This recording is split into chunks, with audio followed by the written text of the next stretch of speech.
Hey guys, it's your favorite gold miner, prospector, and geologist, Jeff Williams. And today we're going to do something different. Today we're going to go looking for an old placer digging that an old timer told me about. But the problem is we got to find it. So let's get into it. And it's in this type of material right here. You see this cemented caliche? And he said it would be easy to see because he's been digging on it for years. Oh, I'm not digging in there, no way. And he also said it would be in a place that nobody would ever expect to find gold. So you know me, I got to go look for it. And he said there's certain plants that you're going to find along the way. This is a good example right here. See this?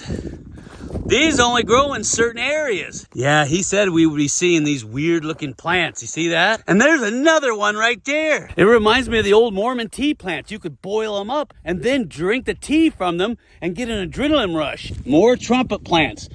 Look at this. They're all over.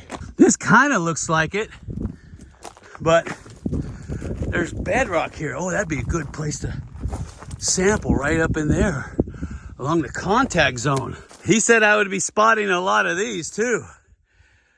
And they grow where there's water. I know it's around here somewhere. It's just a matter of finding it. And I gotta hurry too, because the sun drops fast now and it's winter time.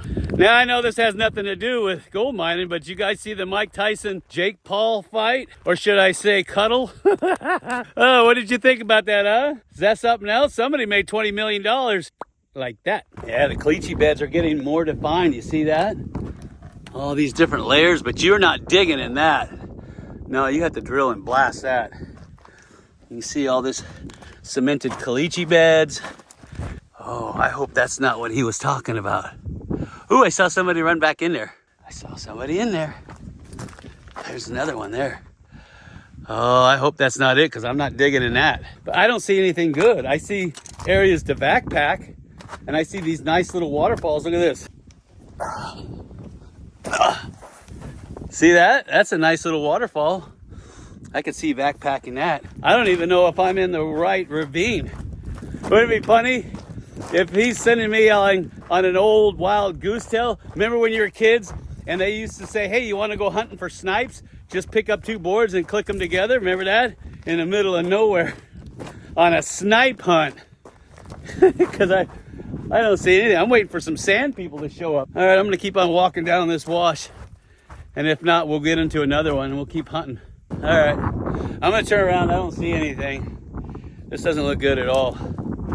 We'll go hit a few more and see if there's anything there. So I see diggings. That's a header pile, and that is a tailing pile. And that is a good sign right there. That one's a little bit bigger.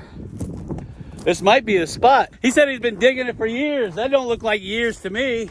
Oh, look at this. Somebody's been digging real hard. Now that's what I'm talking about. Yeah, he wasn't kidding. He was digging a long time. Started drift mining here if you wanted to. So all I got to do is set up some equipment here. It looks really good, but it doesn't make any sense. I know. Stop all that jaw jacking, Jeff.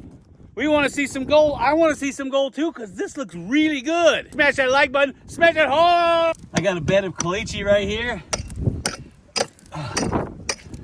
But that's hard going. I wish there was an easier way. Oh, I guess there is an easier way. I guess we're going to start another drift mine.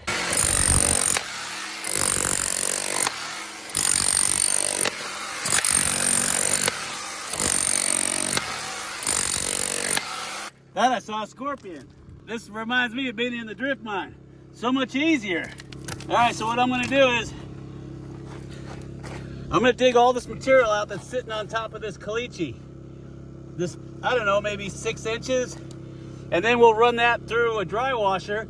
And then I'll come through and I'll backpack whatever's on top of this caliche and we'll run that through a dry washer. And then we'll pan it out and hopefully I'm in the right spot, because I hate to do all this work for nothing. All right, let me be.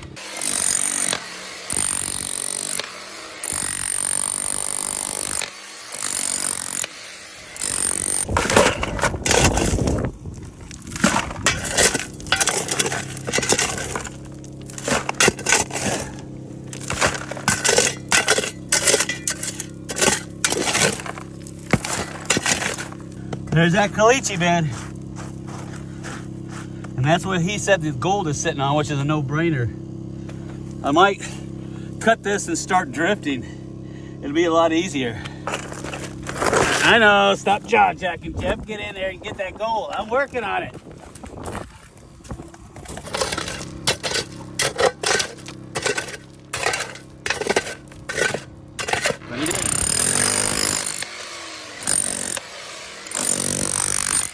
Forgot my mask. Who needs a gym? Just be a gold miner. This is the stuff I'm worried about. This overburden, because it's soft. See that? And I don't feel good starting to drift into it. I might have to cut this out, and that is a lot of work. So I might just run along the edges here and carve that out, because I didn't bring anything to support that. And if you're drift mining, remember, if you're gonna get in soft soil, have something to support the back of your overburden, because you don't want that coming down on you.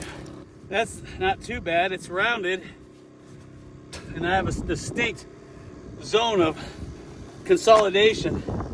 But the question you should always ask yourself when you find deposits like this is, where did the gold come from?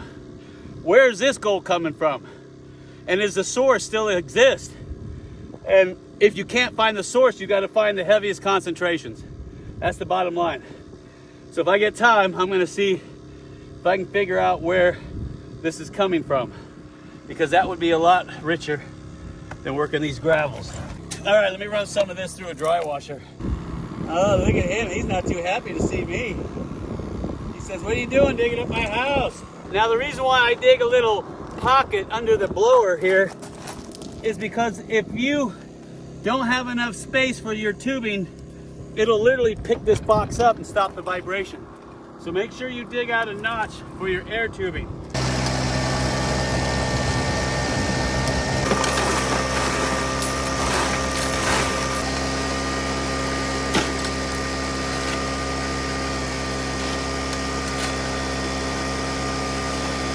It looks good. The box looks even. Flow looks good. I just forgot to bring a dust mask. You want to be a gold miner? This is what it takes. All right, so what I'm going to do is I'm going to shovel off all this overburden, and then I'm going to dig into that bottom layer.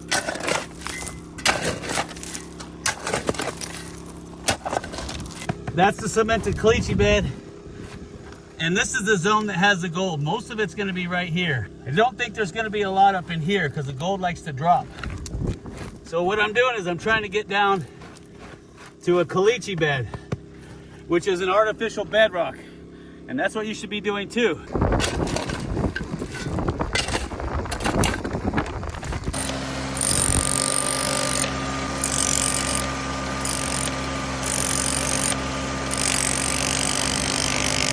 Okay, let's take a look. All right. So I thought we were on the caliche bed here, but you can see where I still got gravels here, but I can see this really soft, kind of loamy sand here. So what I'm gonna do is I'm gonna take samples as far down as I can dig and try to isolate, and that way I'll know exactly where the gold is, because I thought that this was the cemented bed because it was really hard. But as you can see, I got these big gravels here. So, all right. And that's what you should be doing too, is you've got to be a detective. You got to sample and try to figure out where the best gold is coming from, because Mother Nature can throw you a curveball at any time. So we'll go ahead and dig down, and I'll grab a sample and we'll see what's in that.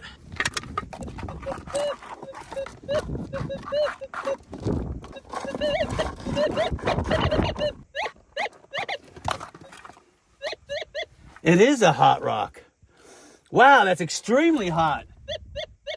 You know what? I'm gonna hold on to him and break him open. All right, I'm gonna go over my header pile, my tailing pile, and then we're gonna find out what's in there. Oh, and once again, thanks Desert John for the bipod. Really helps out a lot. This is that electrostatic pad that I told you about. Polyester pad that Pat Keen puts in his dry washers. It creates a static electrical charge because fine gold sticks to static electricity. And that way you don't lose any of your gold. And the way that it creates that static electricity is when the air is blowing over this polycarbonate board that you see back here. It creates electrical charge and it's stored inside of that polyester pad. Pretty clever if you ask me. Remember back in the day we used to put tape here to create dead spots? Well, look at that. The board already comes with these here to create dead spaces behind these ripples so you don't lose fine gold. Really clever design. All right, there's our cons. Let's go pan these out and see what it looks like. Remember what I taught you. Make sure your gold pan is clean. You don't want to cross-contaminate your samples.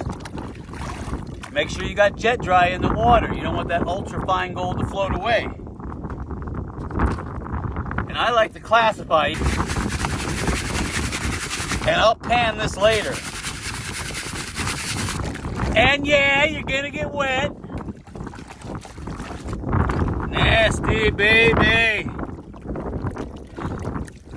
Let me get over here so you can see. There you go, how's that? Somebody, look at all that black sand. Somebody's shooting the heck over there. Ah, they're looking for me gold. Aye. All right, as far down as I want to go. Ooh, I see a lot of black sand. Look at that. Just gobs and gobs. Come on, baby. Daddy needs a new pair of shoes. Daddy needs a new pair of shoes. Oh! Look at that. Oh. Now that's what I'm talking about. Now that is some good looking gold. Oh, it's so chunky too. Let me get my hand out of the way. Nice. So that old timer was right.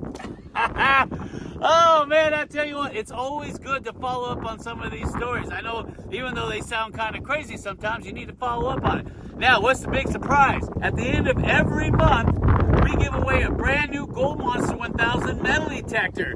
And we give away bags and bags of pay dirt from our drift mine and any of the gold nuggets we find. But not only that, we're going to be giving away all this gold too. And I'm going to give away the location to whoever wins that gold. Oh, did it just get real now? If you want to get involved with that, you're going to look for the little icon at the end of this video that looks like this. Go ahead and click on it, make a $10 pledge, and you're in like Flynn. And I'll see you on the next video.